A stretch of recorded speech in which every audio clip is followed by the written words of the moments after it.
Um homem quase perdeu o olho após um procedimento cirúrgico no dente que infectou.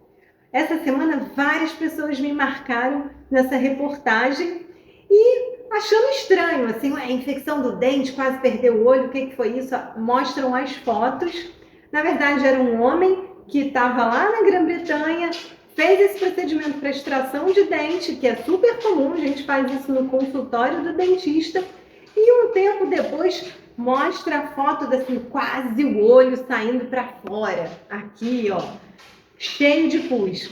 Será que isso é verdade? Será que isso é possível? Fica aqui comigo que eu vou contar tudo para vocês sobre isso. Eu sou Renata Beranger, eu sou médica, infectologista, especialista em doenças infecciosas e parasitárias. Pois é, gente, isso pode acontecer sim. Vamos lá, tá perto, né? A boca do olho, mas o que acontece? Essas infecções odontogênicas que a gente chama, né? Que são as infecções que acontecem ali no dente, elas podem se disseminar pela propagação mesmo. O que é isso?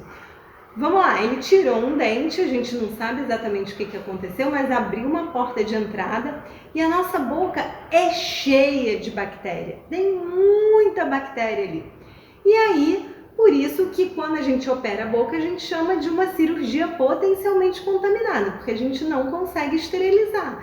Então, tirou o dente, a gente não sabe o que aconteceu, a bactéria consegue entrar ali no canal e tudo, e ela vai realmente se disseminando pelas nossas fáscias, pelos nossos tecidos.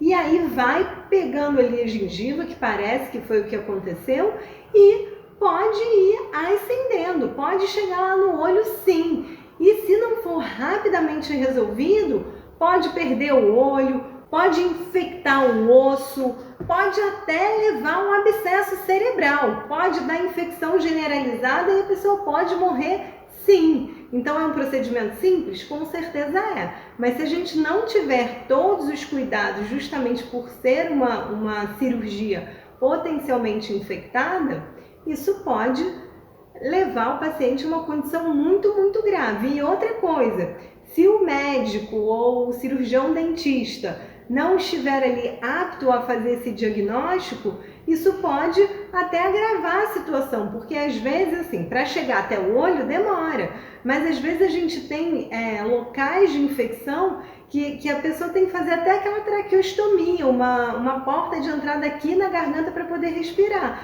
porque se a infecção for um pouco mais para baixo, pode comprometer a nossa via aérea, por onde a gente respira. Então, de novo, são procedimentos simples, mas que se você não fizer com alguém que saiba o que está fazendo, e se você não tiver alguns cuidados pós-operatórios, que eu vou falar aqui para vocês, isso pode causar lesões muito graves e, às vezes, internação hospitalar. No caso, né, desse paciente aqui que saiu nas mídias, que é o Terry, ele quase perdeu o olho sim, porque o pus, a bactéria foi andando, deu pus e ficou lá o olho quase saindo para fora mesmo. De acordo com a reportagem, foi tudo feito direitinho, que é o quê? Procedimento cirúrgico, a gente tem que limpar, tem que tirar o pus, porque dói demais. Imagina, aqui na nossa face não tem muito lugar para onde o pus expandir. Vamos lá, de novo, se a gente tem uma infecção aqui no braço, uma celulite, um furúnculo no braço, fica às vezes aquele inchaço para fora assim, imagina isso lá, dentro da nossa boca. Não tem por onde sair e aí o pus vai se infiltrando tanto para cima quanto para baixo. Então é algo muito grave. Precisa de procedimento cirúrgico e então isso precisa ser avaliado muito rapidamente, porque às vezes esses pacientes vão voltar no consultório dos seus cirurgiões dentistas. Ele não vai correndo direto para a emergência do hospital.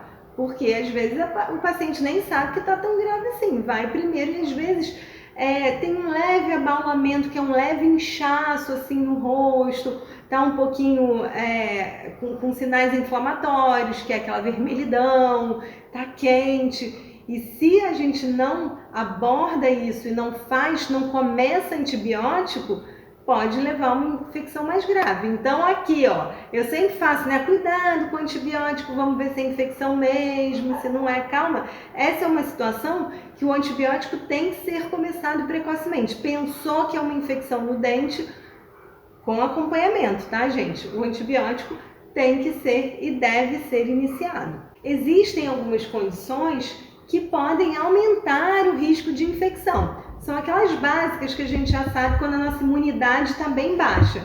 Diabetes mellitus que não está compensado, pacientes que tomem alguma medicação que baixe a imunidade, os imunossupressores, pacientes que vivem com HIV, mas estão descompensados com CD4 baixo, algum tratamento para neoplasias que também possa diminuir isso. Isso sempre, essas condições, para mexer na boca, fazer qualquer cirurgia, esses pacientes devem ser muito bem avaliados para pesar o risco-benefício e, invariavelmente, a gente vai fazer a antibiótico profilaxia, que é o quê?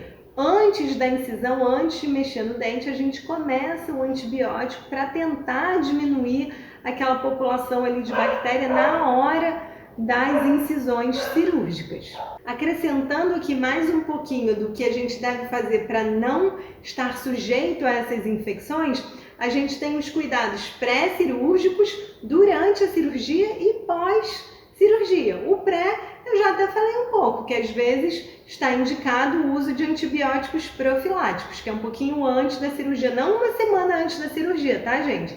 Mas assim, algumas horas antes da cirurgia e continuar com esse antibiótico 24, 48 horas depois, por conta da nossa cavidade oral ter ali já muitas bactérias que moram e que são boas pra gente. Durante a cirurgia é o quê? Você escolher o seu cirurgião dentista, sabendo se ele é especialista, se ele não é, como é que são os cuidados com material cirúrgico, porque apesar de serem realizados a maioria desses procedimentos dentro do consultório, eles têm que ser estéreis. Então, alguns consultórios têm autoclave, outros vão fazer essa esterilização fora. É muito importante que você minimamente pergunte e olhe lá o alvará da vigilância sanitária que sempre está presente, mas não quero que vocês sejam especialistas, como eu sou, para entrar lá para saber se está tudo bem ou não, mas minimamente perguntar e ter referências sobre esse cirurgião. E os cuidados pós-operatórios, sempre você vai sair com uma receitinha sobre os cuidados que você tem que fazer, mas eu vou falar aqui o básico, né? Por exemplo, colocar compressa fria para diminuir o edema, diminuir a dor. Isso tem evidências científicas que melhora realmente muito. Provavelmente você vai tomar analgésicos e anti-inflamatório que também vão melhorar essa questão dessa inflamação local no pós-cirúrgico, que não deixa de ser um trauma. A outra coisa é evitar comer do lado que foi a cirurgia, né? E não comer nada assim que tenham grãozinhos que possam se depositar lá no local da cirurgia, porque não tem como a gente fazer curativo. Então, ele vai suturar e aquilo ali fica meio aberto. A gente tem que fazer a higienização do local da boca, né, com aqueles enxaguatórios, e aí cada cirurgião tem o seu preferido e tudo, mas eu gosto muito dos que tem clorexidina, mas a gente tem que tomar cuidado porque eles podem deixar manchas nos dentes. Evitar também os alimentos duros e, como eu já falei antes, mastigar ali do lado, e cuidado com as escovas, porque às vezes a gente quer limpar tão bem limpinho que vai passar ali a escova e pode traumatizar o local e propiciar que bactérias entrem ali e infectem também.